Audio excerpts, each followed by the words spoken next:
guys, good morning! Welcome back to my channel. It's me, your Ate Sal, and welcome back. So for today's video, I will be doing my very simple makeup before I make my recording. So, kung baka pa lang sa channel ko, please huwag mo kalimutan mag-subscribe and hit the notification bell for you to notify for my latest uploads. I encourage you to please watch it till the end, guys. So, tara na! Let's go! I'm so excited.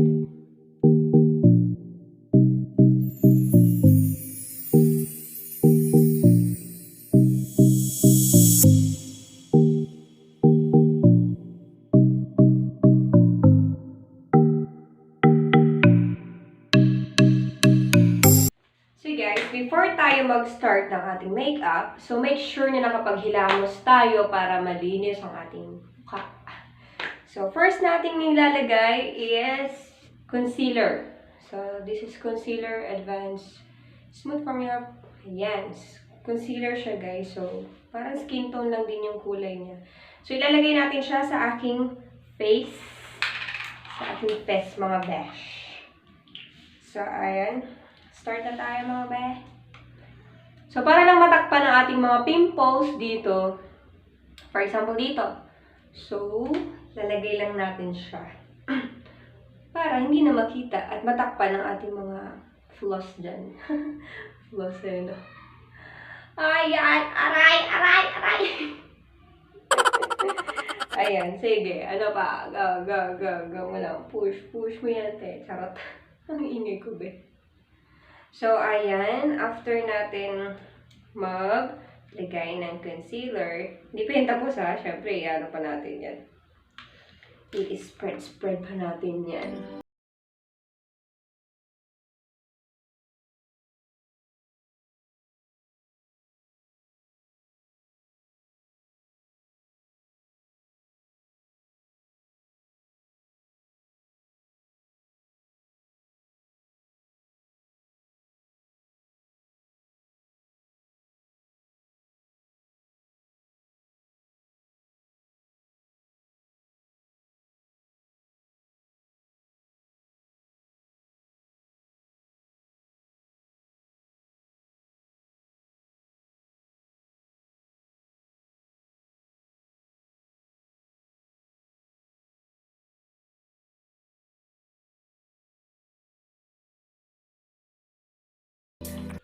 So, after natin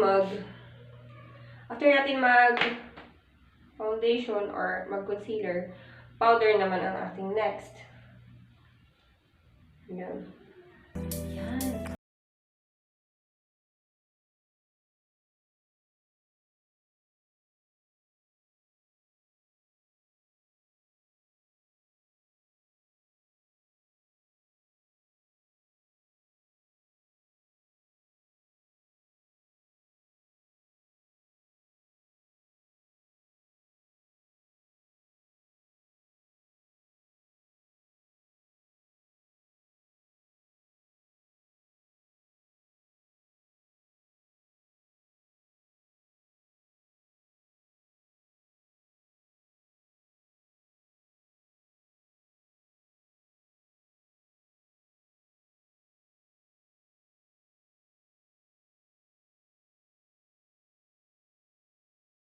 So, after natin maglagay ng powder sa ating face, mga besh, next is our eyebrows. So, I use this eyeshadows for my eyebrows because I do not have yet eyebrows liner. Brows liner. Para ba tawagin yun? Basta wala pa akong pangkilay. Ganun. So, pwede naman gamitin yung eyebrows para, eyeshadows para sa ating eyebrows. So, let's go.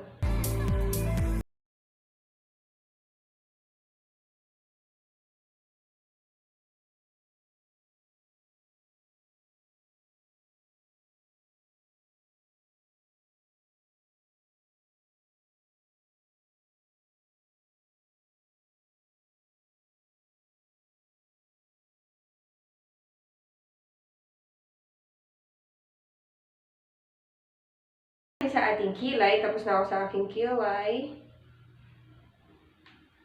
Next is our nose line. So, mag-nose line tayo. Kung anong ginamit kong pagkilay, yun din ang gagamitin ko sa aking nose line. So, sa mga hindi pinalad sa ilong dyan, katulad ko, may pag-asa pa. So, let's go! Let's put this. Yung mga natirang yung mga natirang pangkilay natin dito sa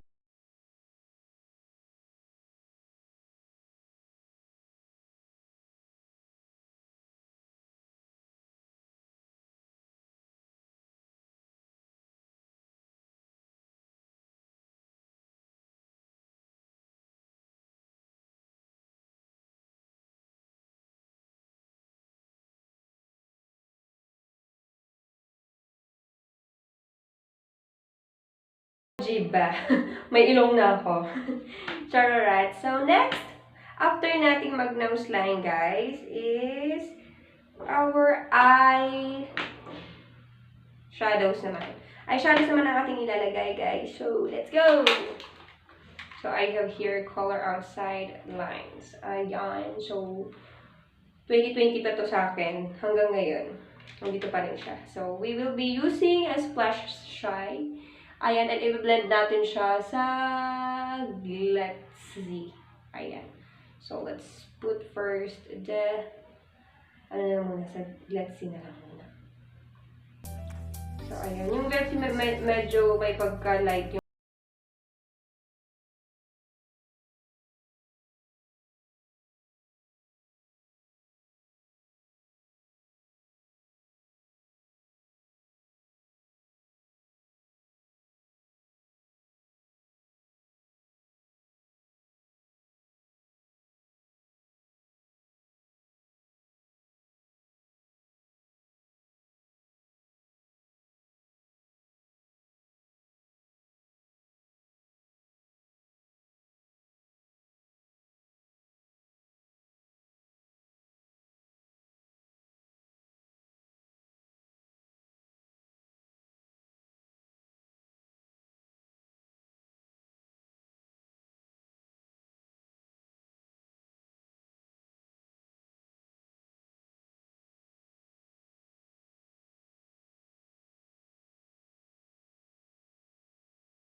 Ayan, so after natin maglagay ng eyeshadows, ang next natin is liquid eyeliner. So, you can use any brand of liquid eyeliner. So, yung meron ko dito is Simple Pretty from Avon. Ayan, so, ang ganda lang kasi nito kasi medyo may glitters na siya. May mga glitters na siyang kasama.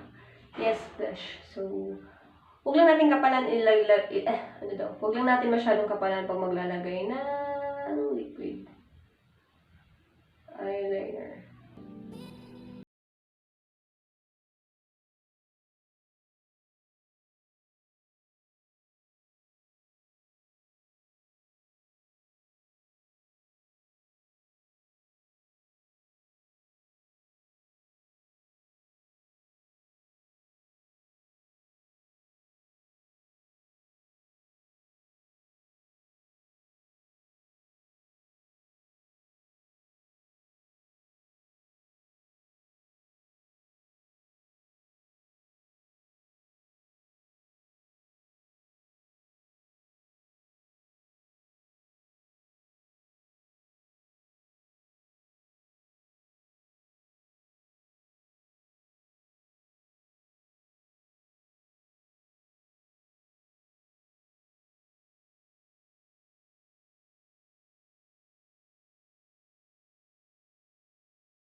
Charot. So, we're done with our mascara. And next is the blush on. So, malapit na tayo matapos, mga besh. So, sobrang bilis nyo lang, no? Hindi siya ganun katagal. Charot. So, eto na.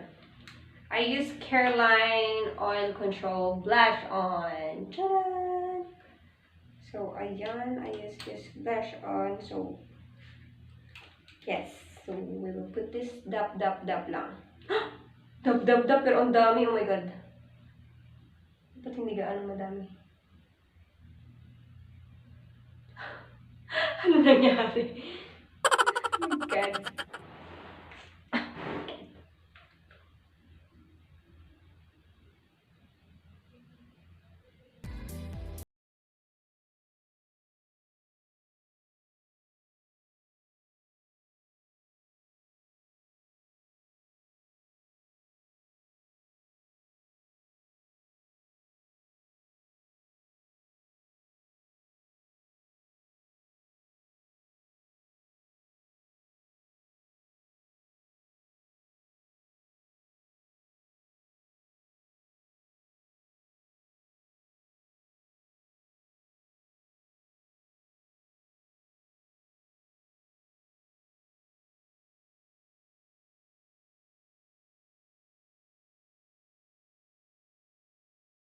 Na blush on. Right after natin mag-blush on, lastly, is the lipstick. So, I have here a blonde. Ayan. Yan yung shadows niya. Ayan. So, lalagyan ko lang siya. Medyo oily lang tong ano to yung lipstick natin. Ayan. Ganyan siya. Charot! So, hindi natin kailangan kapalan ang ating lipstick, guys, no? Kailangan yung manipis lang. Hindi na masyado makapal kasi makapal na yung eyeshadows.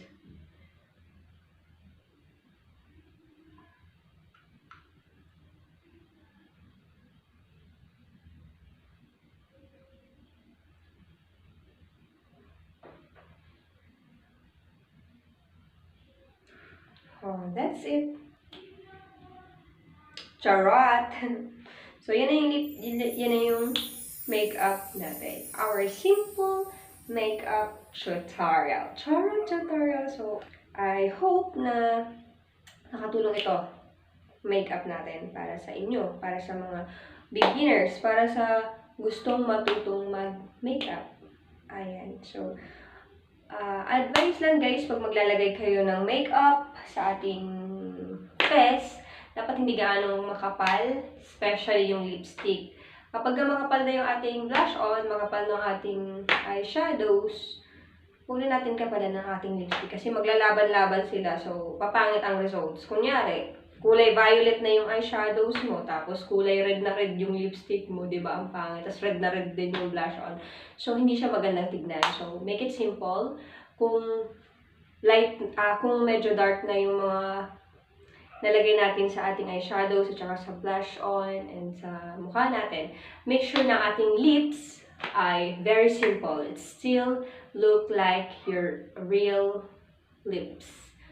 Ayan, so parang natural pa rin yung lips natin para magbe-blend yung makeup at saka yung ayos ng ating mukha. So, thank you so much guys for joining this video. I hope that you like it and please leave a like and comment. I'd love to read all of that comments down there. So, thank you so much guys. Maraming salamat. I'm gonna end this video by saying I love you all and mag-iingat kayong lahat. So, this is my face. This is my face when I do my recordings. Yes. So, later, I will be making my videos and songs again. So, thank you so much guys. I hope that you will watch it soon after this video will be uploaded. Maybe it will be uploaded today and the song will be uploaded tomorrow. And that's it. Thank you so much guys. Advance Merry Christmas everybody. Take care because I care. Charot. Bye-bye. Thank you so much.